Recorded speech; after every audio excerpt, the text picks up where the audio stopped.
Suite des matins à 7h41. Les matins de France Culture, Guillaume Erner. Alors que les pays pauvres s'enfoncent dans une crise alimentaire, que l'inflation confronte aussi les pays riches à une recrudescence de personnes touchées par la pauvreté, par la précarité alimentaire, c'est bientôt la crise climatique qui pourrait ajouter une étape supplémentaire dans la précarisation du mode de vie d'une partie importante de la population mondiale. Malgré tout, mon invité du jour est optimiste et croit en la mise en place d'une lutte efficace et coordonnée de tous ces pays pour y faire face. Bonjour Esther Duflo. Bonjour. Vous êtes économiste, vous êtes co-récipiendaire du prix Nobel d'économie 2019, professeur de lutte contre la pauvreté au MIT, le Massachusetts Institute of Technology, le célèbre centre scientifique de recherche américaine. Vous êtes nouvellement titulaire de la chaire pauvreté et politique publique au Collège de France. Votre leçon inaugurale se tient d'ailleurs ce soir à 18h, s'intitule Expérience, science et lutte contre la pauvreté, presque 15 ans après. Et puis, vous publiez avec l'illustratrice Cheyenne Olivier une série de livres destinés aux enfants pour leur expliquer justement quelle est la situation des pauvres. Par exemple, Afia qui saura la guérir, donc aux éditions Seuil Jeunesse. Peut-être pourrait-on débuter par une définition finalement. Qu'est-ce que la pauvreté, sachant que la pauvreté est une condition relative, qu'elle ne s'exprime pas ici en France de la même façon qu'elle s'exprime dans les pays en transition vers le développement? Pour ce qui concerne de la pauvreté dans le monde en général, on peut commencer par une définition très simple, qui est celle qu'utilise par exemple la Banque mondiale. C'est qu'on est pauvre si on consomme en deçà d'une certaine ligne. Cette ligne, aujourd'hui, elle est de 2,15 $, presque pareil que 2,15 €. Même cette ligne qui est censée être absolue une certaine qualité relative parce qu'en fait, elle bouge au cours du temps. Elle était de presque 1 $ il y a 15 ans, puis elle est passée à 1,90 $, puis 2,15 $, qui reflète probablement notre réalisation que plus le monde s'enrichit en général, plus il est intolérable que les gens vivent avec vraiment très très peu. Mais c'est une définition qui est évidemment trop simple, puisque être pauvre, c'est pas juste manquer de revenus ou manquer de capacité de consommer, mais c'est aussi ne pas avoir accès à une éducation de qualité, ne pas avoir accès aux soins de santé de base, ne pas être capable de faire le travail qu'on voudrait faire. Des problèmes qu'on peut retrouver d'ailleurs, que ce soit dans les pays riches ou dans les pays pauvres. Parmi les différentes choses sur lesquelles vous insistez, effectivement, Esther Duflo, pour ce qui concerne donc la pauvreté absolue, autrement dit celle qui se situe en deçà de ce seuil de 2,15 $, c'est le fait qu'une personne pauvre, ça n'est pas seulement une personne qui dispose d'un pouvoir d'achat inférieur à une personne aisée, c'est quelqu'un dont la vie entière va se trouver bouleversée par cette condition économique. Voilà, à la fois au niveau individuel, le simple fait d'être pauvre change les options dont les gens disposent, et puis après au niveau collectif, puisqu'une personne pauvre va habiter dans une région pauvre, dans un état pauvre, dans un village pauvre, qui de fait auront des infrastructures différentes. Donc par exemple, les enfants pauvres habitent dans des villages où il y a une école, mais peut-être cette école est différente de celle qu'il pourrait y avoir dans une grande ville, etc.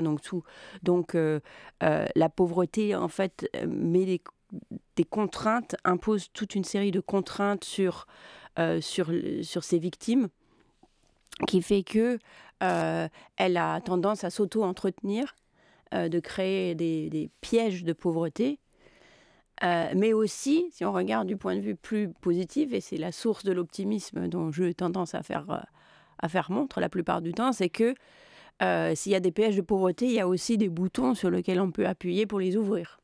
Et où tout d'un coup, on voit des cercles vicieux se transformer en cercles vertueux.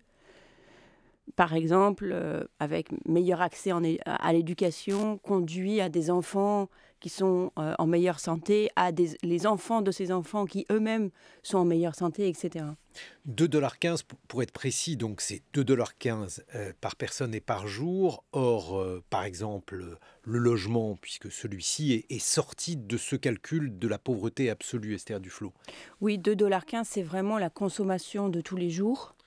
Donc sans parler du logement. Donc mais ça comprend quand même les vêtements, ça comprend la nourriture. Et ce qu'il faut garder en tête, ce qui est très difficile à garder en tête pour nous, c'est que c'est 2,15 $ après avoir pris en compte le fait que la vie est moins chère dans les pays pauvres. Donc quand on essaye d'imaginer la vie de quelqu'un qui vit avec moins de 2,15 $, il faut essayer de s'imaginer de vivre à Paris avec moins de 2,15 $ une fois qu'on est logé. C'est pas impossible de vivre avec 2,15 $ par jour et par personne à Paris, mais c'est très difficile. Et c'est vraiment à ça c'est cet exercice de pensée qu'il faut essayer de faire pour comprendre la vie des gens, par exemple, dans les villages de nos livres. Et oui, parce qu'en fait, j'ai l'un de vos livres, ces livres que vous publiez avec Cheyenne Olivier, l'illustratrice, entre mes mains.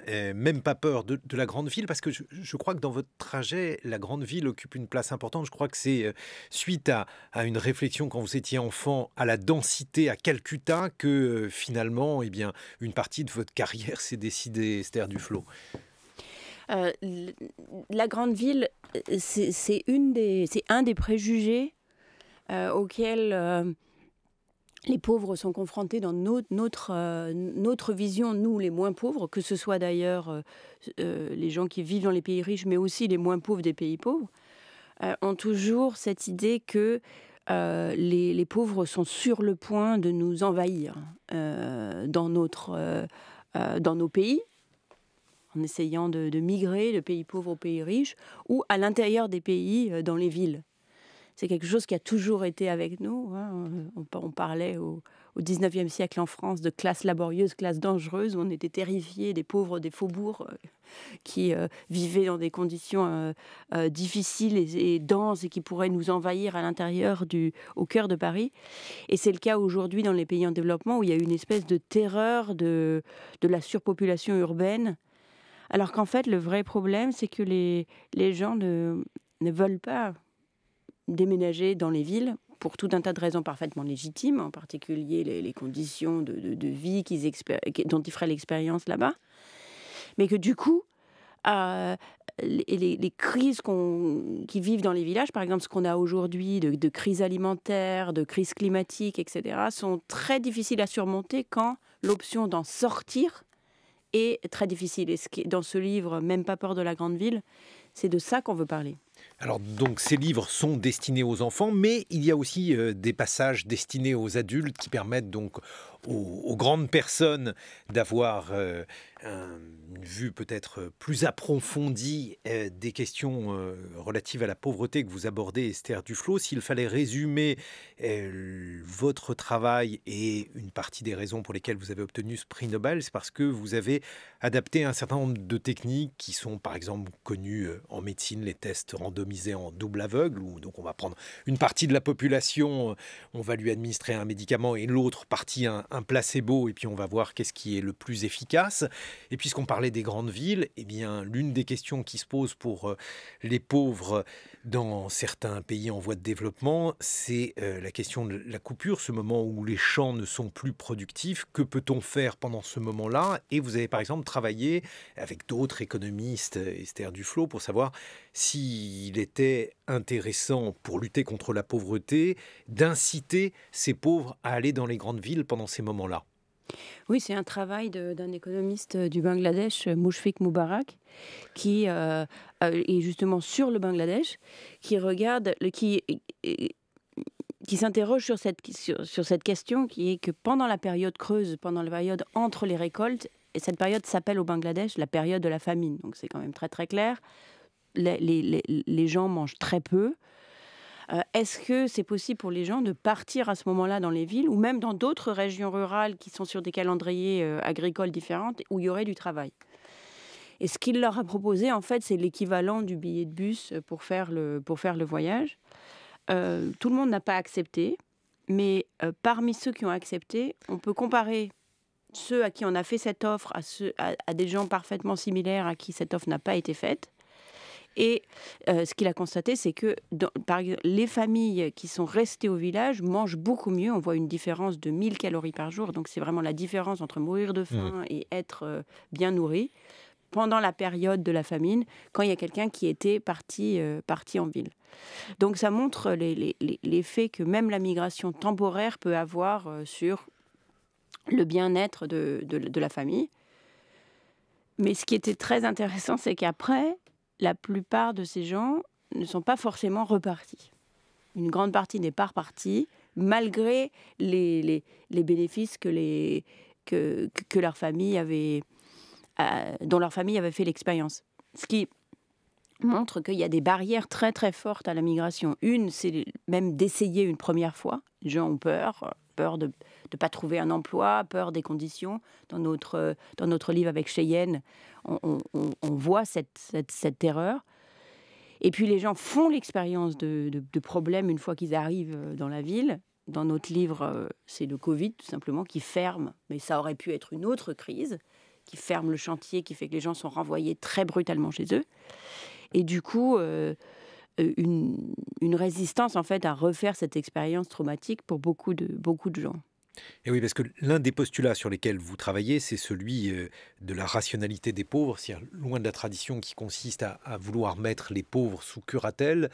Vous montrez que finalement les décisions en matière de travail, en matière de consommation des personnes les plus pauvres sont dictées par une représentation rationnelle des choses. Elles sont dictées par une logique. Elle n'est pas forcément toujours rationnelle, de même que nous, les personnes riches, ne sont pas toujours rationnelles non plus. Mais il y a toujours une logique derrière la décision. Et donc, par exemple, on peut se demander d'un air un peu, disons, paternaliste, mais pourquoi vous ne partez pas en ville pour gagner 5 fois plus pour nourrir votre famille ? Et en fait, on voit toutes les raisons pour lesquelles la migration, par exemple, est un acte très difficile, très coûteux, que les gens peuvent décider de faire à un moment ou à un autre, mais que s'ils le font, c'est après une réflexion mûre. D'où, à nouveau, ces peurs irraisonnées que nous avons, nous, dans les pays riches, que si seulement les frontières étaient ouvertes, toute la misère du monde viendrait arriver chez nous, comme le disait il y a maintenant longtemps Michel Rocard. C'est juste pas vrai, parce que toute la misère du monde est très satisfaite, enfin, vit chez elle, et pour la plupart des gens, c'est le choix qu'ils ont fait, le choix qu'ils continueraient à faire, même si les possibilités de migrer étaient plus fortes. Ça, c'est quelque chose qu'on a beaucoup de mal à comprendre. Pour les plus pauvres aujourd'hui, notamment pour ceux qui vivent avec 2,15 $ par jour et par personne, avec moins de cette somme, Esther Duflo, il y a beaucoup d'inquiétudes liées au renchérissement du coût des denrées alimentaires. Votre point de vue à cet égard ? Je pense qu'on n'a pas encore complètement la visibilité de voir à quel point ce sera catastrophique. Ça dépend un petit peu de combien de temps ça dure, parce que sur quelques mois ou même sur un an, les gouvernements, même des pays pauvres, sont capables de venir en aide à leurs citoyens en les soutenant, soit en soutenant les prix alimentaires, soit en aidant directement leurs citoyens par des transferts financiers, par exemple. Mais au bout d'un moment, les pays pauvres ne sont pas du tout dans la position que nous sommes de faire du quoi qu'il en coûte, parce que ils n'ont pas la capacité d'emprunter vis-à-vis du marché international. Les dons des pays les plus riches ne se sont pas précipités vers eux pour faire face à ce problème. Donc au bout d'un moment, la capacité fiscale des pays pauvres de faire face à ce renchérissement va s'arrêter. Et donc je pense qu'à ce moment-là, on va découvrir l'ampleur potentielle du désastre. On le voit bien sûr déjà dans certains endroits comme en Somalie où on est très très proche de la famine. Je pense que est-ce qu'il y aura des effets massifs au-delà de ces régions déjà très fragilisées ? Ça va dépendre de combien de mois l'inflation à ce niveau dure et de est-ce qu'il y aura une réponse venant des pays riches ou pas. Mais sur cette deuxième question, je doute un petit peu. Mais alors, ce qu'il y a de terrible, Esther Duflo, c'est que c'est une crise qui est liée au renchérissement du prix des denrées alimentaires et non à une raréfaction de ces denrées alimentaires. Il y a une raréfaction conjoncturelle qui vient du conflit entre la Russie et l'Ukraine. Simplement, l'Ukraine est quand même le grenier à blé du monde. Beaucoup de pays pauvres recevaient leurs grains de l'Ukraine et la Russie aussi dans une certaine mesure. Et puis de toute façon, il y a un bloc des exports, etc. Donc il y a un renchérissement, il y a un appauvrissement conjoncturel, mais l'ampleur n'est pas suffisante pour causer en soi une famine. C'est-à-dire, il y a même aujourd'hui suffisamment de nourriture pour nourrir le monde entier et en laisser un peu de côté. Mais il y a une répartition de cette nourriture qui n'est pas juste ou qui n'est pas équitable. C'est toujours vrai, c'est structurellement vrai, qu'il y a assez à manger dans le monde, mais qu'il y a quand même des gens qui ont faim. Et c'est encore plus vrai aujourd'hui. Mais alors, là aussi, est-ce que ça n'est pas les conséquences en partie de la mondialisation, d'un certain nombre de cultures, des cultures exportatrices, le fait qu'un certain nombre de cultures vivrières dans des pays du Sud ont été abandonnées, Esther Duflo? Oui et non. C'est-à-dire, c'est plutôt une conséquence d'une mondialisation qui est mal gérée ou qui est inégale ou qui est injuste. Concrètement, dans un monde pur et parfait, on produirait, ça fait absolument du sens de produire du blé en Ukraine plutôt que dans le Punjab. Parce que en Ukraine, les sols s'y prêtent, il y a beaucoup d'eau. Dans le Punjab, c'est très sec. Il faudrait faire autre chose que du... Donc, ça pourrait faire parfaitement sens que le Punjab se spécialise dans des productions qui soient soit exportatrices, soit pour la consommation locale, mais qui ne soient pas de céréales. Le problème, c'est que... Et de manière générale, on pourrait voir, par exemple, que logiquement, c'est très très difficile de faire des bananes en Ukraine et c'est très difficile de faire du blé au Ghana. Donc logiquement, on peut considérer que c'est une bonne idée de faire du cacao et des bananes en Afrique et du blé en Ukraine. Donc le problème, je pense que c'est pas la mondialisation en tant que telle qui pourrait plutôt permettre d'utiliser au mieux et de manière plus rationnelle et d'ailleurs meilleure pour le climat les ressources naturelles dont nous disposons.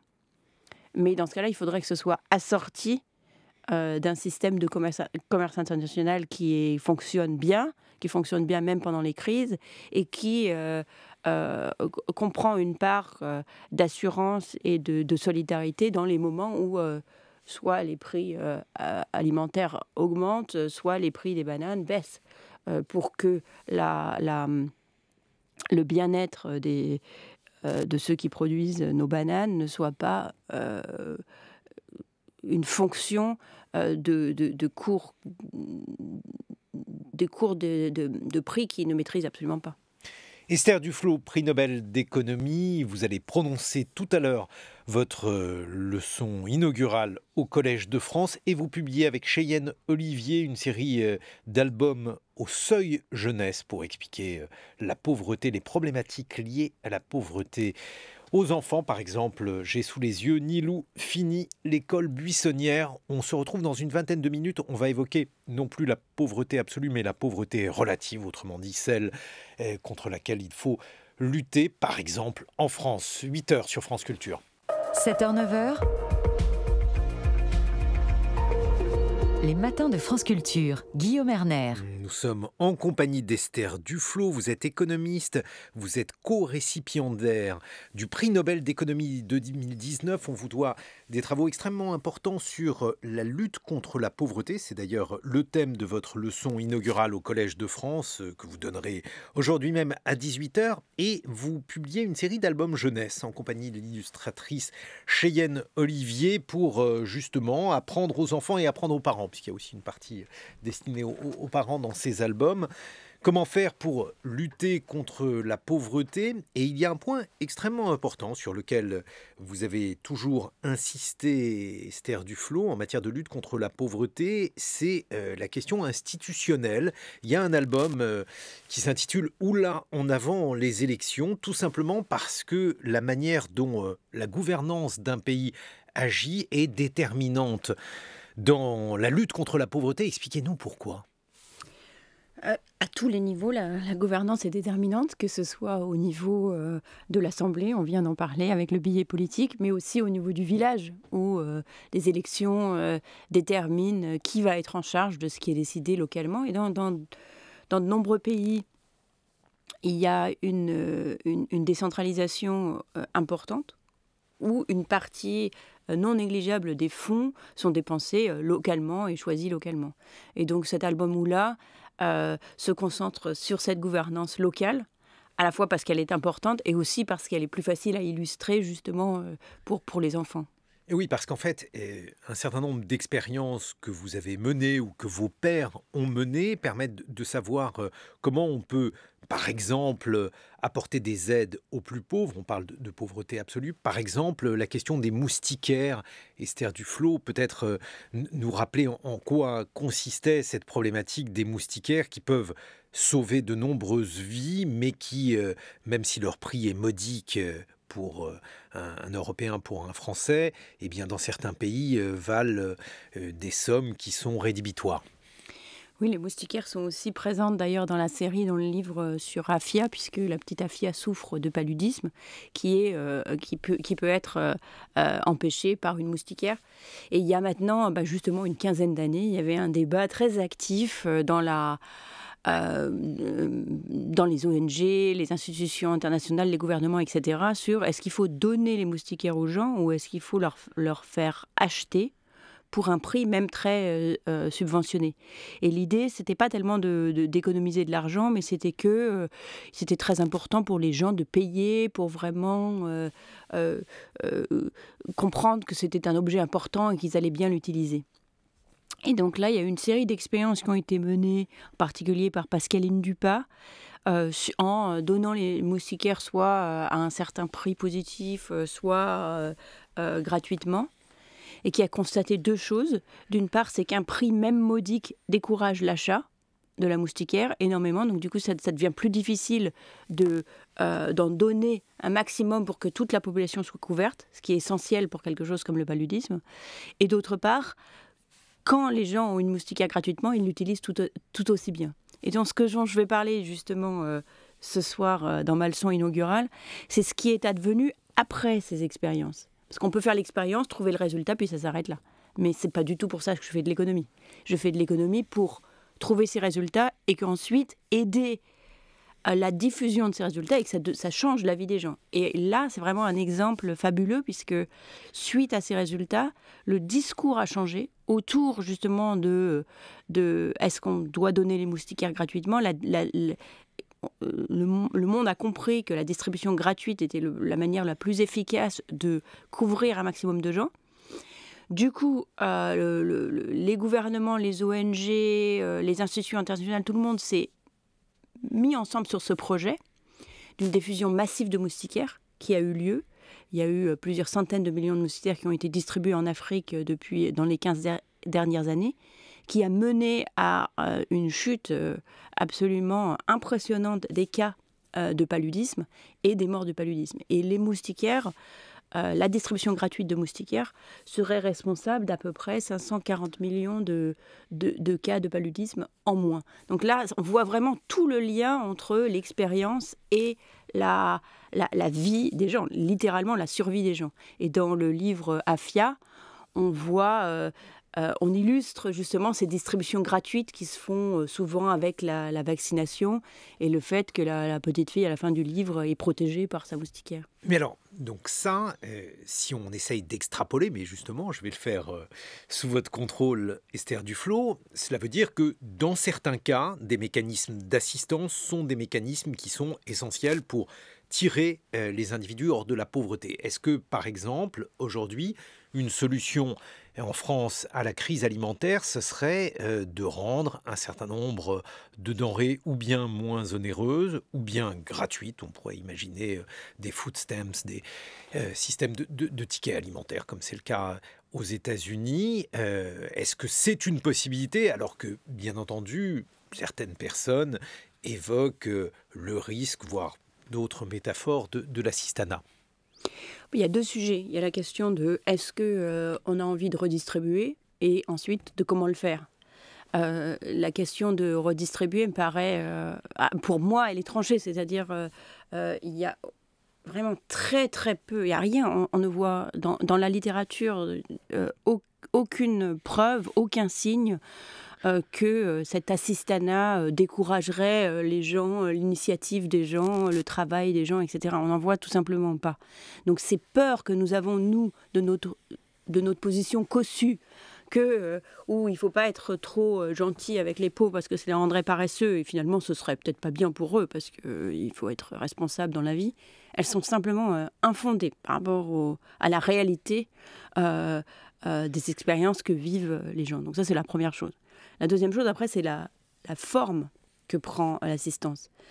Est-ce qu'on le fait sous la forme de food stamps, de denrées gratuites, ou est-ce qu'on va directement vers un support financier qui est plutôt plus facile à administrer, qui peut être ciblé plus directement sur les personnes qui en ont plus besoin?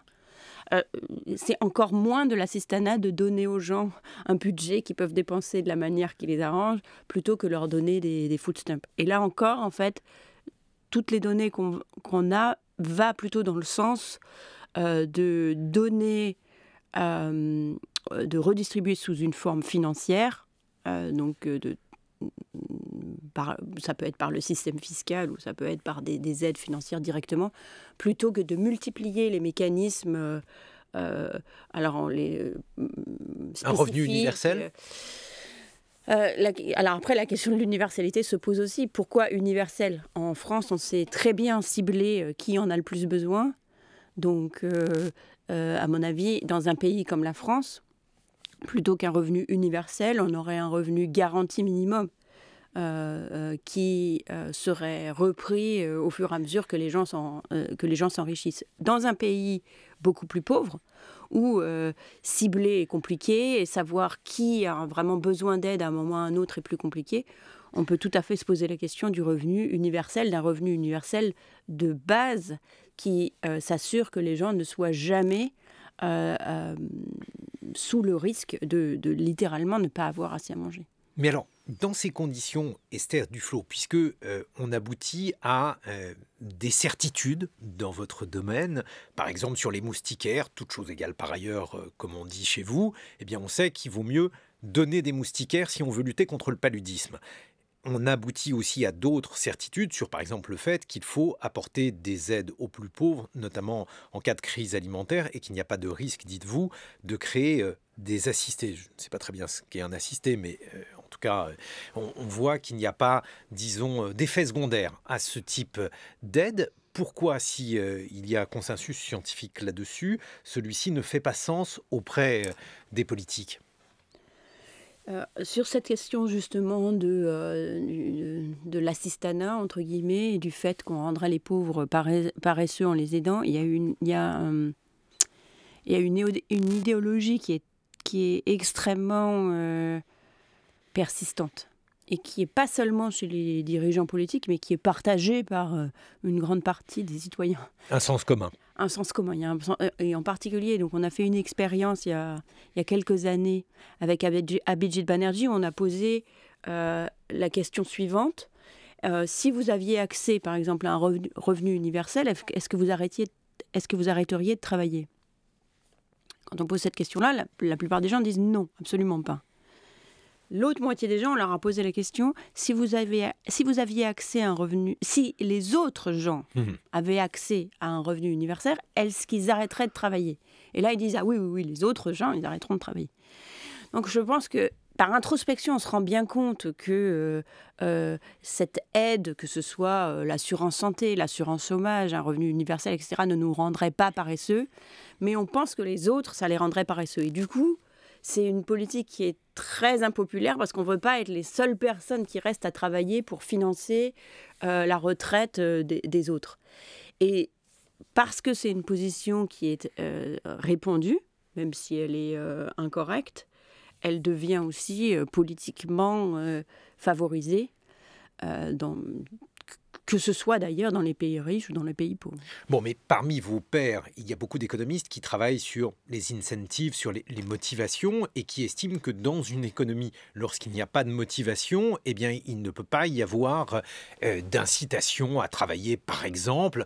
C'est finalement au cœur de la réforme aujourd'hui de l'assurance chômage, Esther Duflo. Alors, est-ce que vous êtes en désaccord avec les économistes qui travaillent sur les motivations? Est-ce que tout est une question de seuil, dans lequel cas il faudrait évidemment peser les aides qui sont apportées aux uns et aux autres? Alors, c'est absolument vrai que l'économie, disons, vient d'une tradition où on met un poids très important sur les incitations. C'est vraiment le moteur qui fait fonctionner toute notre petite machine économique. C'est le modèle que la plupart des économistes ont implicitement ou explicitement quand ils réfléchissent à comment déterminer la politique, etc. Donc, cela dit, la position change à l'intérieur du domaine. Le domaine de l'économie est beaucoup plus vaste et divers qu'on l'imagine. Et il y a beaucoup d'économistes aujourd'hui, justement parce que les expériences, qu'elles soient contrôlées comme celles que je conduis ou qu'elles soient naturelles à cause d'autres changements politiques, se sont accumulées. Et on le sait que ces réformes d'assurance chômage qui rendent les assurances chômage plus strictes ont un effet très clair, c'est qu'elles réduisent la qualité de l'assurance dont les gens bénéficient et vraiment aucun effet très clair sur la désincitation au travail.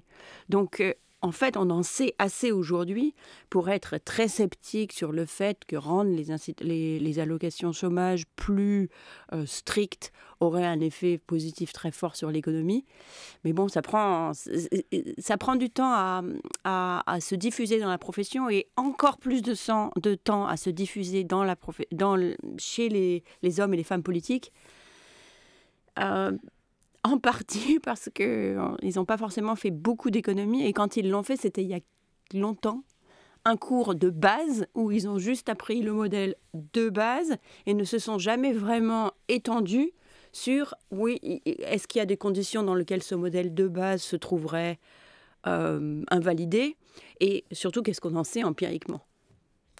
Quand vous écoutez les hommes politiques, vous trouvez que leur manière de parler d'économie est fautive, insuffisante, si c'était vos étudiants? Elle est un peu, comme on dirait aux États-Unis, Economics 101. C'est-à-dire, tout le monde a pris le cours d'économie numéro 1 et pas forcément passé au cours d'économie numéro 2 ou numéro 3. Et malheureusement, le cours d'économie numéro 1 est celui qui est encore empreint de cette idéologie et de ces modèles qui, à l'intérieur même de la profession, on sait, ne sont plus si valides. Donc en fait, ils sont un peu en retard. Mais alors, ils sont en retard parce que vous faites plutôt de la microéconomie, c'est-à-dire que vous évaluez les mécanismes de pauvreté pour les individus et leur efficacité. Ils sont mauvais en microéconomie ou en macroéconomie, c'est-à-dire la manière de faire des équilibres, de gérer les dettes, de gérer une comptabilité nationale, Esther Duflo? Sur la dette, la comptabilité nationale, etc., pour être honnête, les économies sont très peu à leur dire. Donc là, je trouve plutôt que c'est les fonctionnaires, les politiciens, etc., qui ont une connaissance pratique de terrain qui dépasse en fait de loin ce que les économistes professionnels sont capables de leur dire. Donc tout ce qu'on dit par exemple sur la dette, sur le fait que l'argent gratuit c'est fini ou l'argent magique, ça par contre ce sont des énoncés que vous pouvez approuver ? Non. Vous m'avez parlé de comptabilité nationale. Sur la comptabilité nationale... Et de dette. Vous avez parlé aussi de... Après, sur les conséquences de la dette... C'est là où je veux vous entraîner. Sur les conséquences de la dette, alors moi personnellement, Esther Duflo, c'est vraiment pas du tout mon sujet d'expertise. J'ai fait une carrière pleine de succès à ne pas parler de ce dont je ne connais pas, donc je ne vais pas commencer aujourd'hui. Donc je ne vais pas réussir à vous entraîner sur des sujets que vous ne connaissez pas. D'autant plus que je crois qu'il y a, autant que je puisse comprendre, je crois, il n'y a pas de consensus même dans la profession. Il y a un consensus clair sur le fait que, et à la fin des fins, il faudra bien un équilibre. Donc cette dette qu'on accumule, il faudra bien qu'elle soit remboursée. Donc il faudra une augmentation des recettes dans le futur pour compenser les dépenses qu'on fait aujourd'hui. Ce qu'on sait moins, je pense, c'est quelle est la durée pendant laquelle on peut se permettre une augmentation de la dette. On sait qu'on ne peut pas avoir... quand des pays ont une dette énorme qui doivent rembourser, que ça fait partie du budget, ça devient grèvant. Dans les pays en développement, c'est un très, très, très gros problème, mais dans les pays riches aussi. Et on sait aussi, de l'autre côté, que dans une situation, par exemple, comme celle du Covid, la position « quoi qu'il en coûte » a permis de réduire les dommages économiques et que donc c'était très clairement la bonne chose à faire. Après, ce qu'on sait beaucoup moins, je pense, ou sur lequel, autant que je puisse dire, il n'y a pas consensus dans la profession, c'est quel est le chemin pour aller de l'un à l'autre. Il y a dans le livre que vous aviez publié avec Abhijit Banerjee, Économie utile pour des temps difficiles, livre que vous aviez publié aux éditions du Seuil, il y avait une idée extrêmement importante qui était celle selon laquelle les pauvres l'étaient notamment parce qu'il leur manquait des informations essentielles.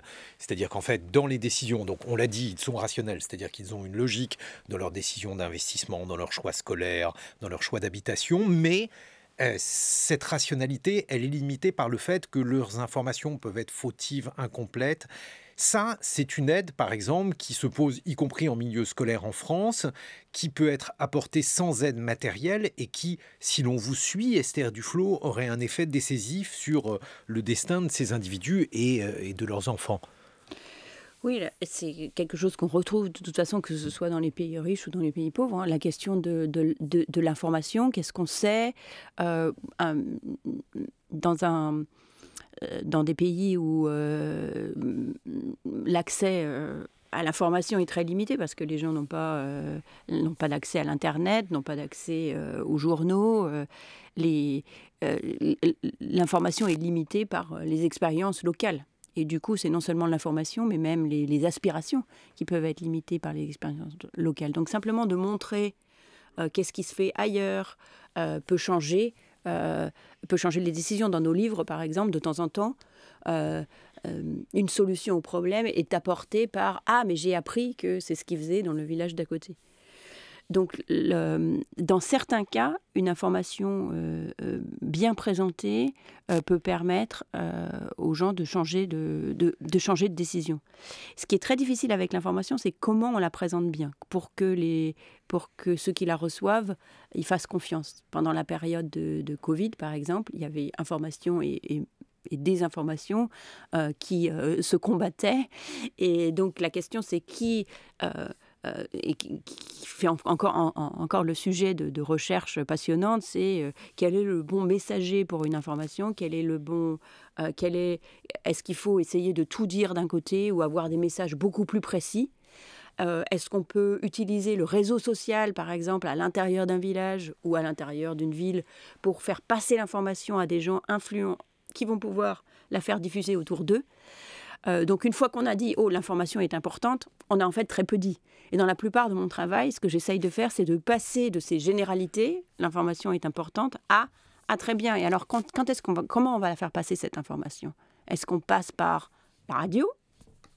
Sûrement. Est-ce qu'on La radio publique, par exemple. Radio publique. Est-ce qu'on passe par trouver les bonnes personnes dans un village ou dans une communauté pour convaincre les autres, etc. Mais justement, il y a un certain nombre d'expériences qui sont faites parce qu'en fait, tout votre travail, Esther Duflo, consiste à partir de postulats tels que celui-ci. L'information manque aux pauvres pour trouver des moyens pratiques et concrets pour que ceci ait une efficacité sur le terrain. Exactement. Donc on part de l'idée l'information est importante à comment on va diffuser l'information de la manière la plus efficace. Donc par exemple, pendant la crise du Covid, au départ, il y avait très peu d'informations, beaucoup de confusion. Et la question qu'on s'est posée dès le début, vraiment littéralement en avril-mai 2020, c'est comment faire passer quelques informations importantes sur la distanciation sociale, sur le port des masques, à un maximum de gens, que ce soit en Inde ou que ce soit aux États-Unis, dans des communautés auxquelles personne ne parlait vraiment, par exemple la communauté des Noirs américains. Et donc on a réalisé des expériences donc, en Inde, par exemple, en utilisant Abhijit Banerjee, qui est une figure bien connue au Bengale, pour faire des petites vidéos qui ont été diffusées à des dizaines de millions de citoyens, ou aux États-Unis, en travaillant avec un groupe de médecins à l'hôpital de Boston, pour créer des toutes petites vidéos avec différentes variations pour voir quelle était la vidéo qui ferait vraiment la différence et qui persuaderait les gens de changer leurs actions. Esther Duflo, c'est votre leçon inaugurale aujourd'hui à 18h, expérience sciences et lutte contre la pauvreté presque 15 ans après. Vous avez le trac. C'est quand même un moment important de faire cette leçon en français devant un public large, je l'espère, et français, donc oui, forcément. Je suis sûr pour le public large. Bon, alors on vous dit merde. Ben merci. Non, il ne faut pas dire merci, pardon, il faut qu'on le refasse. Merde. J'en profite pour dire qu'il y a aussi vos albums publiés avec Cheyenne Olivier, Oula, en avant les élections, Nilou, fini l'école buissonnière, c'est au Seuil Jeunesse. Dans quelques instants, le point sur l'actualité, le 8h45.